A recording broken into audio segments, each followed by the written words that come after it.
wax naa ko nag ci commencement bi tey ñu ngi fi tey pour waxtaanee développement dëkk bi rawatina aussi jafe-jafe yi nga xam ne ni moom la dëkk bi di jànkonteel. Abdou Khadre Sène. est-ce que ñoom commune bi est-ce que ñu ngi dox ci loolu parce que ay jamono ñëwoon nañ fi nat ba joxe woon date ne danañ commencé yoon wi lu mat ñaari at ci ginnaaw waaye boobu ba léegi askan bi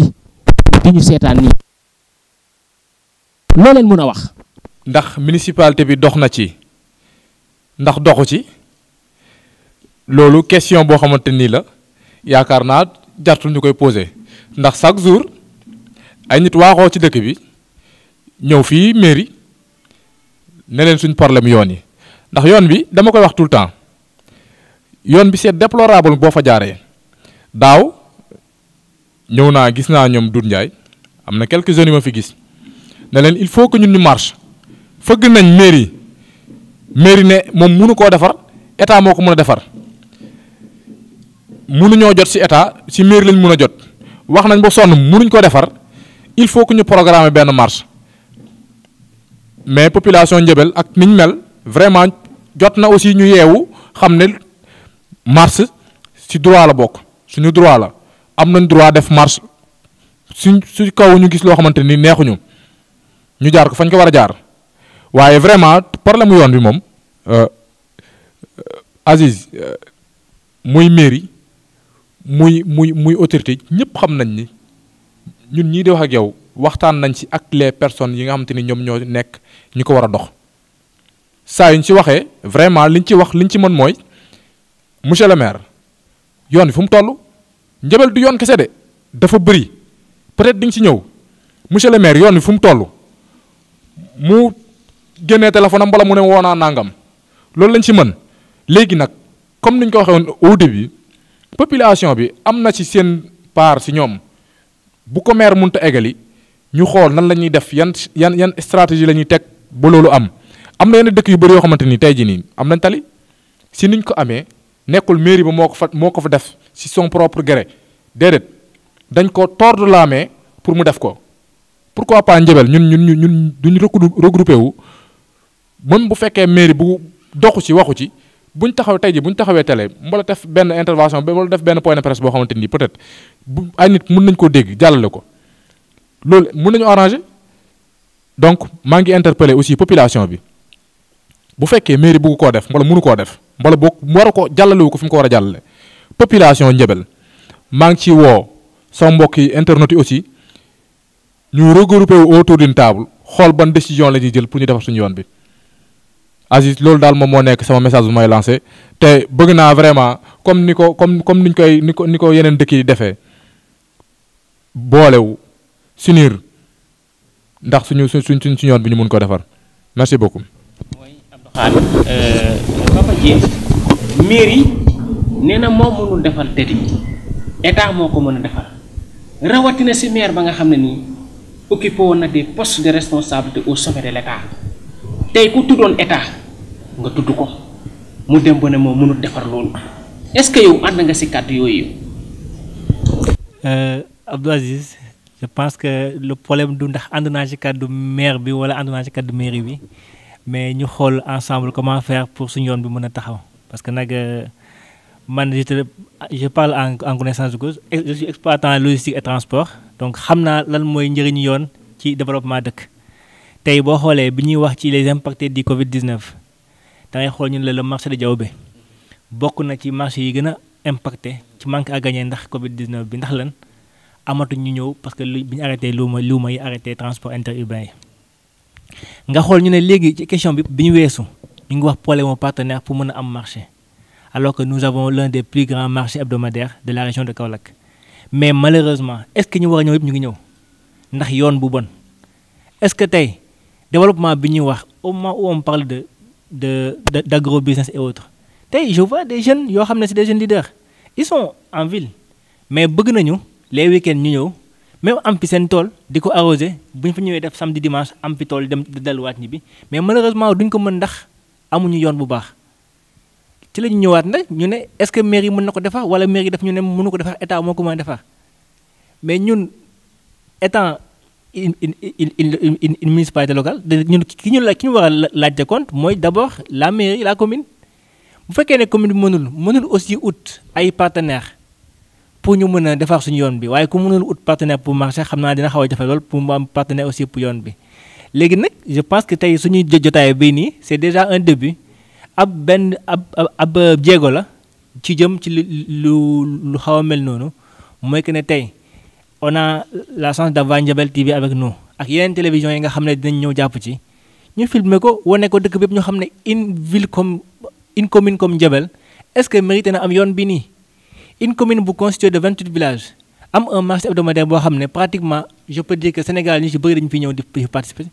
mais 18 kilomètres de Ndiabel à Sibassor 18 ou 19 kilomètres mënuñ ko bitimer depuis ñun bañ nekkee xale ba léegi pour man y a vraiment un problème bi nag fan la situé wu benn ñi suñu autorité la ñuy njëkk a xalab balaa ñoo xalab état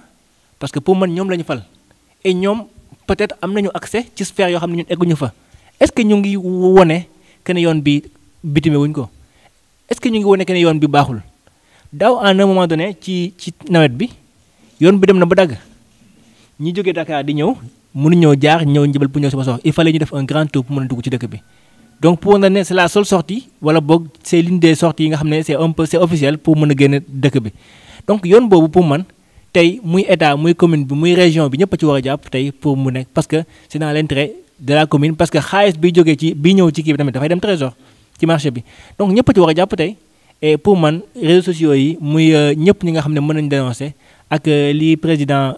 Djily wax léegi ñu jéem a xool comment se regrouper pour mën ko dénoncer de manière pacifique wax li ñu naqari parce que nag su droit bu ñu may la du ñu jadd kenn yoon du ñu wax kenn lu ñaaw du ñu def leneen mais quand même wane ne lii lañ bëgg ñu defal ñu ay citoyens lañ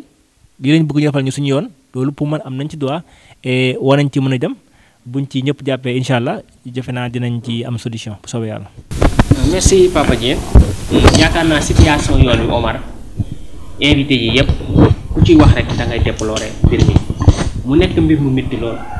parce que ku si nekk victime la ba nga ñëw Tabaski yaakaar naa fi la jaar sa morom fi la jaar gis nga situation bi lan moo tax ñun mënuñoo am dem loolu mooy problème bi. alors contentement la aussi ñu laal point boobu noonu nga xam ne c'est un point éminent aussi quand on parle de développement am na solo alors je témoigne da ngay jógee par exemple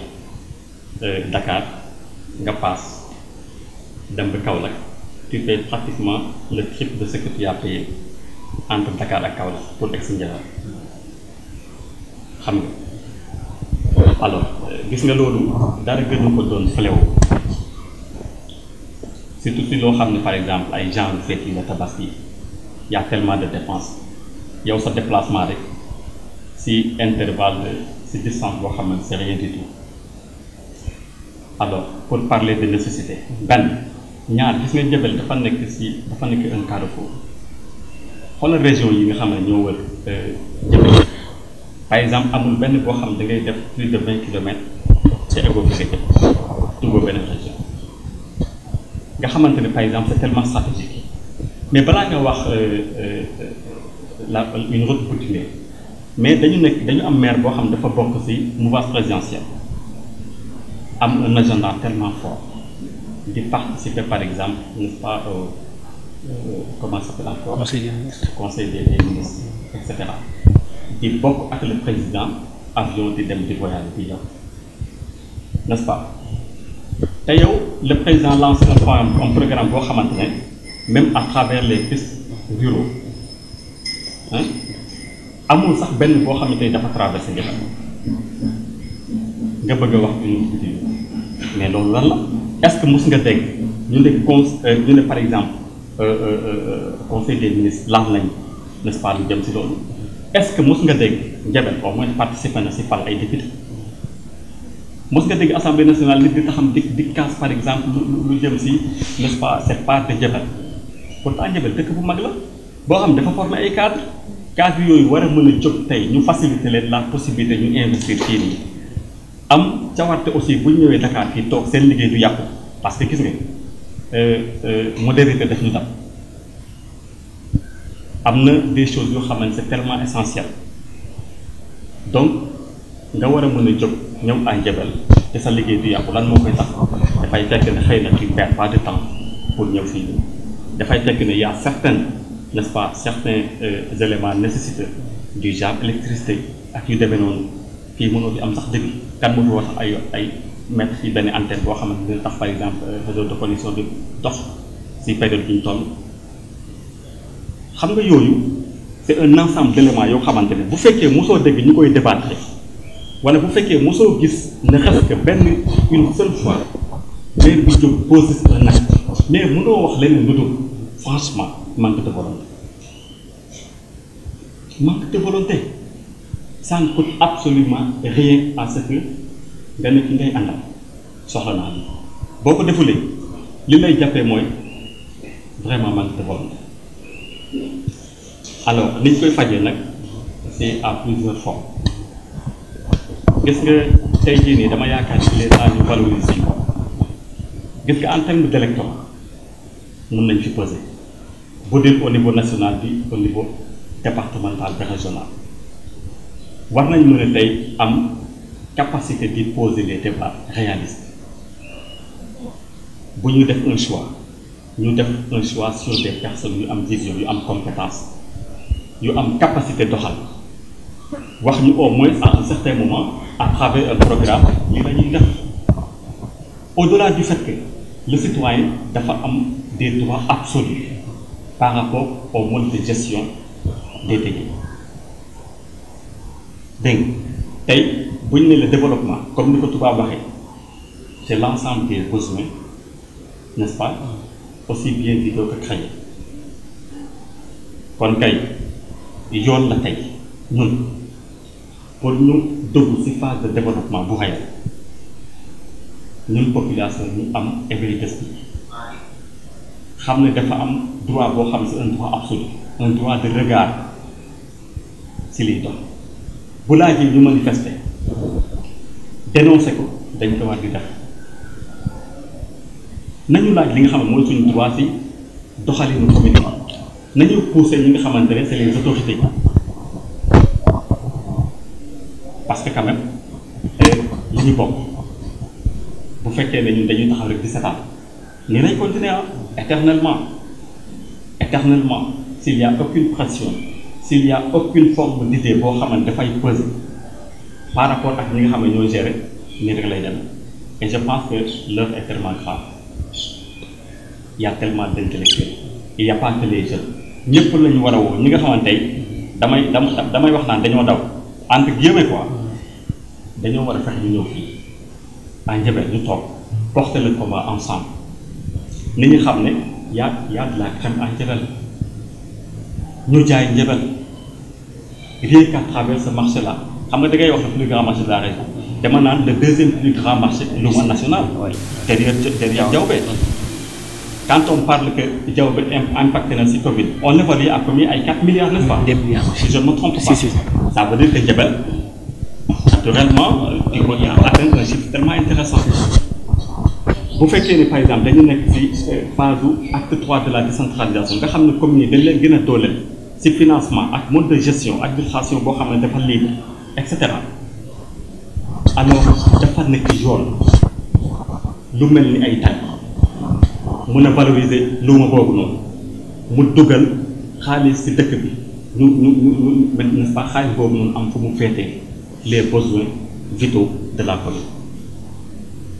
mënuñu ko tee dina law il faut que ñu yeewu aussi il y a tellement de stratégie il faut que ñuy waxtaan ak nit ñi ñuy valoriser suñu bopp di valoriser suñu ay vote di valoriser li nga xam ne moom lañ doon et cetera waaw. merci Omar loolu dañuy permettre sax ñu jox kàddu gi ci li nga xam ne nii moo di Léon yaakaar naa moom si je me rappelle bien si j'ai une bonne mémoire bokk na si ñi nga xam ne nii organisé nañ fi marche c'était en 2014 voire 2015 marche boobu noonu accentué woon ko ci 3 points benn bi moo ne woon une ambulance beneen bi moo ne woon le bitumage de la route beneen bi moo nekkoon un lycée yaakaar naa sur ces 3 doléances yaakaar naa une seule lañ ci am satisfaction muy ambulance bi kon xam na ci dara léegi yow ngir mi nan nga ko gisee ak lan piste de solution loolu lañ soxla woon. ok merci beaucoup Abdou Aziz Sène question boobu noonu yaakaar naa ne sawar nañ trop pour wax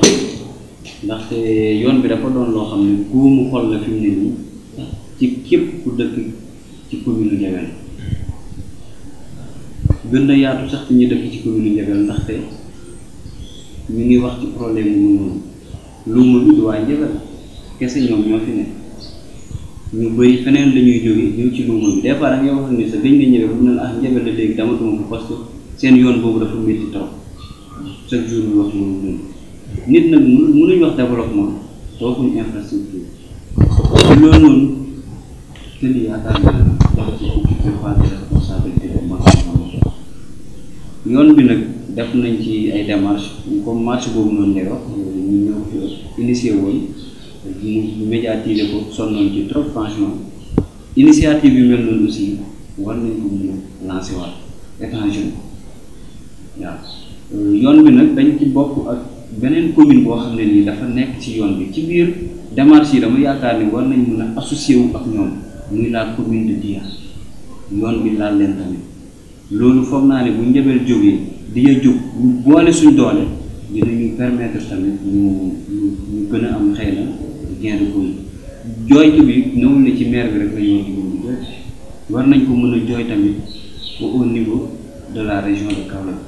mairie Kaolack war nañ mën a dem ba foofu noonu aussi jooytu ko problème mu yoon bi étant jeune je me dis que ni liñ mën mooy def ay marche dénoncer dem fi ñu war a dem yëpp wax leen yoon bi mairie bi moom ñëw nañ fi ñëwati fi xëy na ñoom ku toog ak maire tey la première question bi mu koy posé mooy lan yoon bi fi mu ci toll franchement freiné na développement Ndiabel bu baax a baax te yaakaar na ni yoon bi 18 à 19 kilomètres yooyu boo toll na nekk tant de problème xëy na depuis Matisala ñu ngi xaar yoon boobu mais buñ bese suñuy bras lañ gën a continuer xeex bi synchroniser ko comme ni ma ko waxee ak ñi nga xam ne ñu yoon bi laal na leen. merci président li nga wax am na solo parce que yoon bi comme ni nga ko waxee newul la nga xam ne nii Ndiabel kese la concerne na la commune de Dia concerne la commune de Ndiabel di abriter un marché reconnu sur le plan régional même sur le plan national comme di ko Omar waxee le deuxième plus grand marché du pays Abdou Khadre mbir mi lan moo ci nekk solution si problème yi yëpp ñu nekk télé bi aussi lycée bi maanaam jafe-jafe yi duñ wax nag ne dara baax bi am na lu baax kenn kuy def da nga def lu baax Ndiabel na mu meloon 1906 bañ ko sañcee ba tey ak nu mu mel 2020 am na lu changé mais am na lu des solution bi nii la nga jaar ci aussi tàgguwaale parce que ñu ngi signalé ne temps bi mu ngi jeex.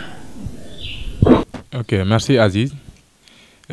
problème yi nga xamante ne ni moom la ñu wax yëpp fii si Ndiabel situation bi nga xamante ni moom la Ndiabel toll tey yaakaar naa wax naa ko municipalité bi am na si benn part boo xamante ni vraiment motalu ko te lu ko waroon la ak maire bi nga xamante ni tey moom la ñu am vraiment situation Ndiabel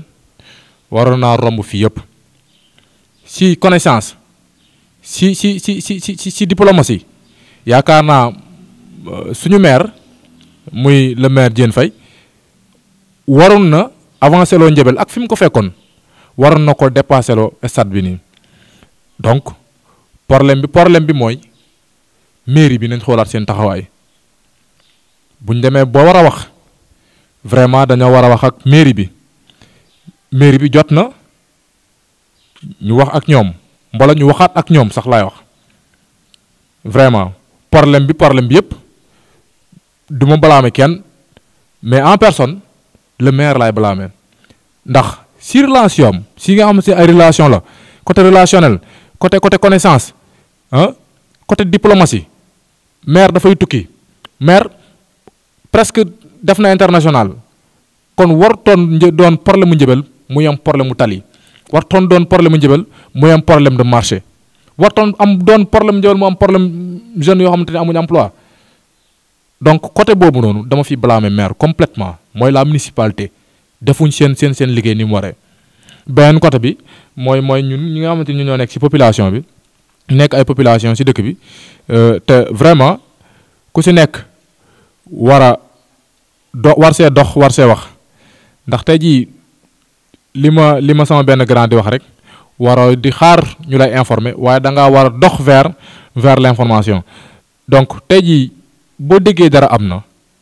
ñëwal directement ci mairie bi droit la ci nit ki lépp loo xamante ni mairie voté na ko mbala def na ko budget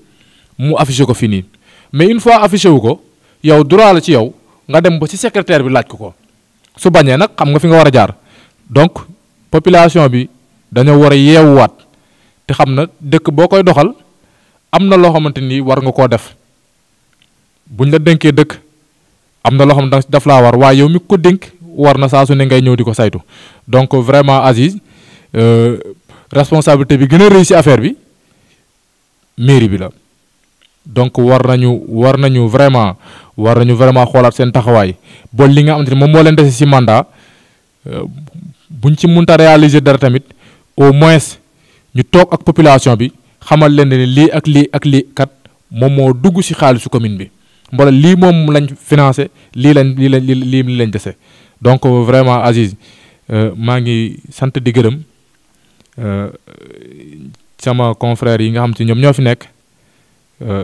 di rafetlu bu baax grandeur bi nga xamante moom la grand Omar Faye am ndax toog ak say petit frère sax laay wax di débat ak ñoom si loo xamante ni peut-être yaa leen si ëpp xam-xam loolu dama jàpp ne grandeur la beneen côté mënuma bañ a wax te lancé wu ma benn demande ndax demandé nañ ko fii ci mairie bi sottiwul te yoon la commune Ndiébel li toll ni commune Ndiébel amul machine échographie ndax ci côté santé lañ nekk ci fa la ñuy yëngu aussi li toll ni commune Ndiébel amuñu échographie wax naa ko fi ñu ko war a waxee yëpp nag yoon la ma joytu ko à travers Ndiébel TV yéen ñi nga xam te ni yéen a may seetaan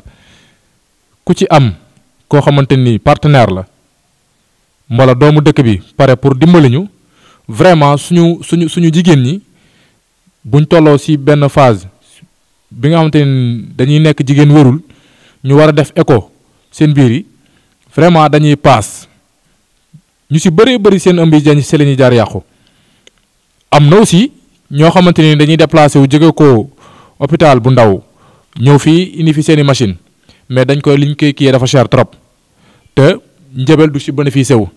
mais tey commune Ndiébel tey hôpital Ndiébel poste santé bu Ndiébel tey bu amee machine boobu Ndiébel mën na ci bénéficié wu donc vraiment maa ngi lancé waat appel pour gars yi yëpp ku ci xam koo xamante ni autorité bu ñu mun a jàppale wala bonne volonté bu dëkk ci dëkk bi vraiment ñoo ngi koy tàllal suñuy loxo ñun ñi nga xam ñun ñoo nekk ci côté aussi côté santé bi kon Abdou Aziz jërë ngeen jëf merci beaucoup. merci Abdou Khadre yaakaar naa bokk internet yi ñuy seetaan ak yi ñuy déglu aussi déglu ngeen appel bu mu lancé ngeen jàppale ki nga xam ne muy ci côté relationnel ak côté bu ne jàppale poste de santé bi pour mu am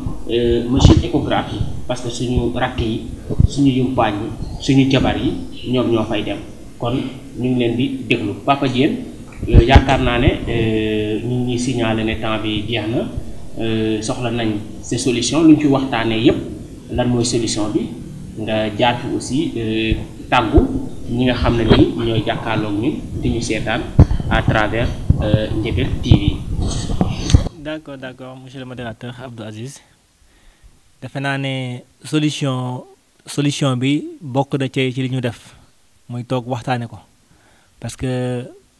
déjà problème moom boo ko posé rek am nga début de solution mooy que ne xam nañu exactement tey point yi nga xam ne moom mooy sooxe ci commune bi léegi nag ñi nga xam ne ñoom ñoo leen di côtoyer ci bëri ne nañu commune bi moom moo doxul ñun d'accord nañu aussi que ne population bi am na benn rôle bu mu war a jouer te jouer wu ko muy rôle de veille boobu noonu ak rôle d'information et indi sa participation par rapport à la marche de la commune léegi nag bu fekkee yëpp amul développement dina xaw a jafe waaye tamit nag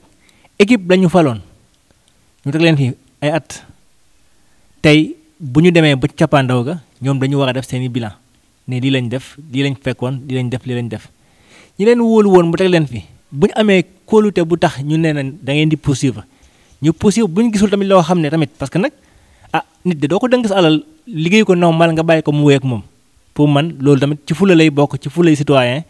que képp ku mu dénk nga ñëw wax ko ne ko li nga ma dénkoon di laa ci def di laa ci def boo ko doyee mu bàyyi la nga jàll boo ko doyul ñu xooli keneen et bu ñuy xooli keneen nag ñu fexe ba erreur yi ñu daloon mooy njuumte yi ñu defoon ci tànn bu njëkk ba mu bañ ñoo dalaat et defe naa ne yooyu bu ñu demee ba am xel yooyu noonu Ndiabel dinañ ci mën a teg ñoo xam ne peut-être dinañu mën a jàppale dinañ mën a def ci mairie bi commune bi li tax ñu naan développement donc di rafetlu jotaay bi di rafetlu sama naataango yi ma bokkal plateau bi yëpp macha allah muy ñoo xam ne on a grandi ensemble à Ndiabel ñii ñenn ñoo bokkoon classe ñenn ñi samay rakk lañ et ñoom it ba ma leen xamee ba léegi ci lenn la ñuy dox mooy lu jëmale réew mi lu jëmale dëkk bi kanam et di leen di ñaax ñu gën a góorgóorlu ñu ñëpp ñu jàpp ci woo ñi nga xam ne ñu ngi seetaan tamit à travers Ndiabel TV ñu ñëw xam ne lépp ñun ñoo ko bokk muy Ndiabel tey bu baaxee ñun la bu bonee aussi ñun la waruñ ci xaar kenn nañu takk suñu digg dem xool exactement laka lañ mën a def ba ñu mën a dem développement di ñaan aussi comme ni ko Abdou Aziz kii ni ko waxee di jëli Abdou Khadre ñu jàppale ñu pour équipement yi nga xam ne moom mooy suñu dispensaire bi ñu mën a am équipement nécessaire pour jigéen ñi nga xam ne ñoom ñoo ci mën a nekk ak képp koo xam ne soxla na wérgu yaram ñu mën a am benn dispensaire boo xam ne am na ay normes quand même pour mën a fajoo donc ñu ngi nuyu ñëpp di ziar ñëpp. asalaamaaleykum. Omar comme dégg nga sa xarit jéen waxee mu ne solution bi mooy bokk na ci benn bi bu ëllëgatee bu ñuy tànn ñu xool ñu ñuy tànnee par exemple éveil de conscience war na mën a am si ndaw ñi ak si mag ñi est-ce que yow solution boobu ànd nga ci ndax dafa am beneen solution bi nga xam ne nii moom nga ñuy proposer moom ngay proposer ñii jàkkaarloo yow ñii di la seetaan. mbir la boo xam ne naturellement ça fait partie de mes combats du ma wax pour Ndiabel kese de mais gis nga Afrique tey éveil de conscience boobu noonu mooy le premier levier du changement positif du développement parce que mooy tax tey ku nekk xam man may kan et qu'est-ce qui me revient de droit lan mooy sama devoir nit kii nga xamante ne par exemple on est à égale dignité ban taxawaay laa war a mën a am su ma nekkee en face de lui ñàkk fayda baaxul je ne dirais pas ça dans le cadre péjoratif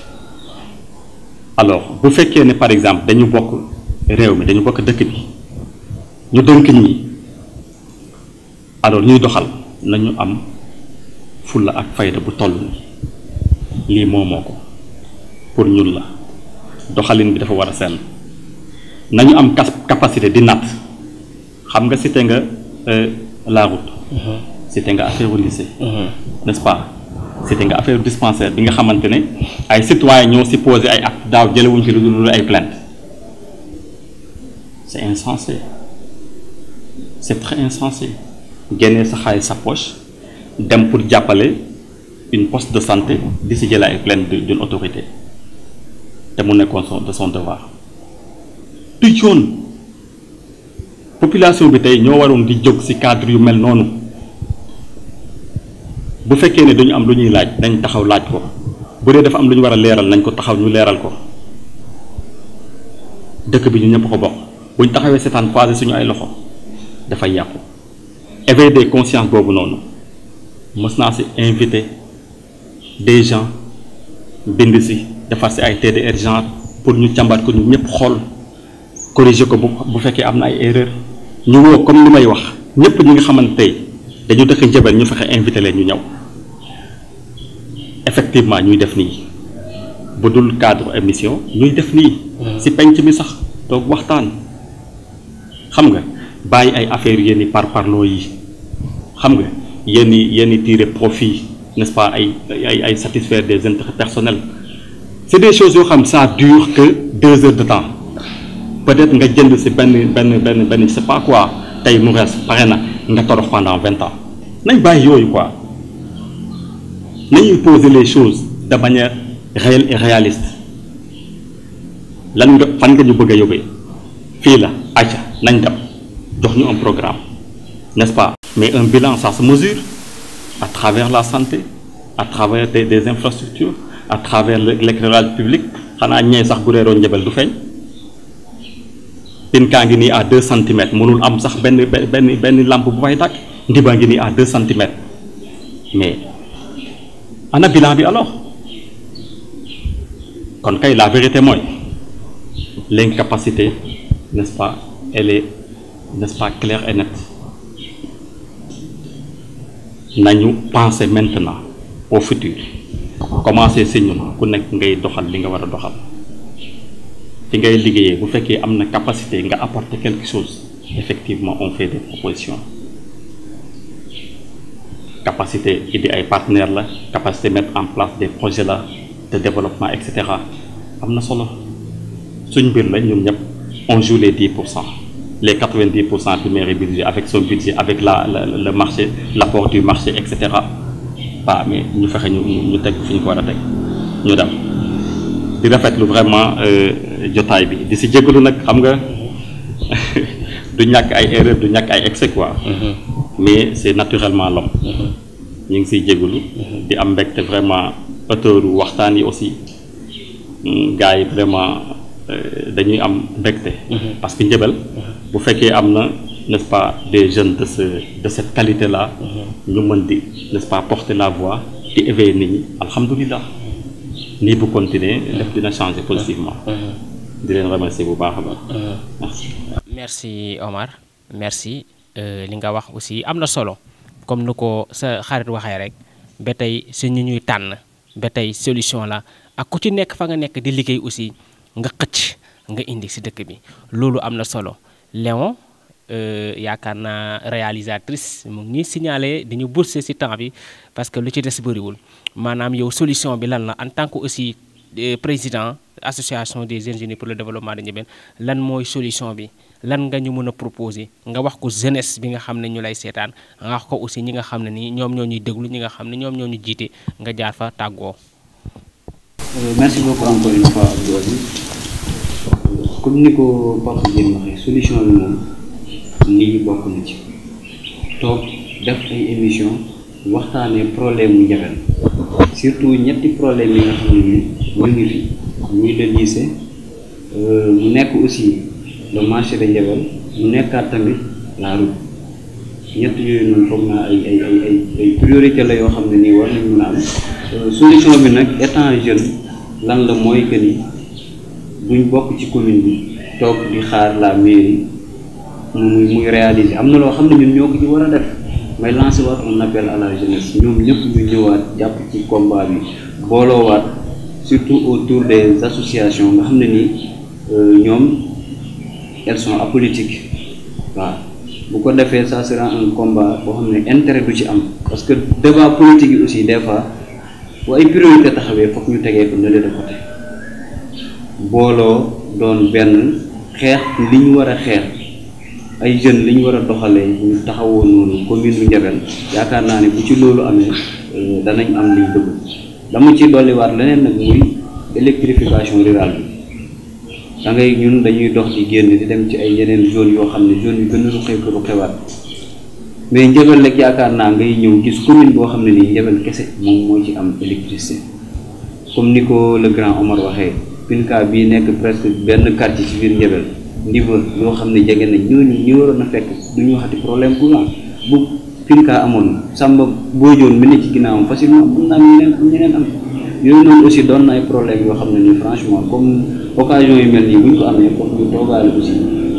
waxaale ko ci parce que réseaux sociaux yi am nañ doole tamit fi mu ne nii ci cadre de développement ndax def loo wax danañ fa mën a jaaree ñu ci bëri ñu mën ci jot di remercier waat franchement encore une fois waa Ndiébène TV waaw di remercier bu baax ñi administré page boobu noonu ñu ngi def liggéey bu am solo tamit tax nañ ko fi mu ne nii Ndiébène lépp loo xam ne am na fi vraiment dañ koy mën di yëg di ko suivre tamit à direct ci événement yu bëri ñu jar a dooleel lañ di ñaan ñëpp ñu booloo taxawu waa Ndiabel TV franchement parce que lii nii am na solo trop di leen remercier bu baax a baax ñun ñu ma bokkaloon débat bi ñun des grands yoo xam ne nii vraiment yaakaar naa ne képp kuy jeune war na mën a ut référence ci yéen di jégalu bu baax a baax nag di jégalu bu baax a baax nit moom xëy na des fois di nga wax loo xam ne nii xëy na nga ko bëggoon waxee du bokk na ko ñenn ñi di dégg xëy na.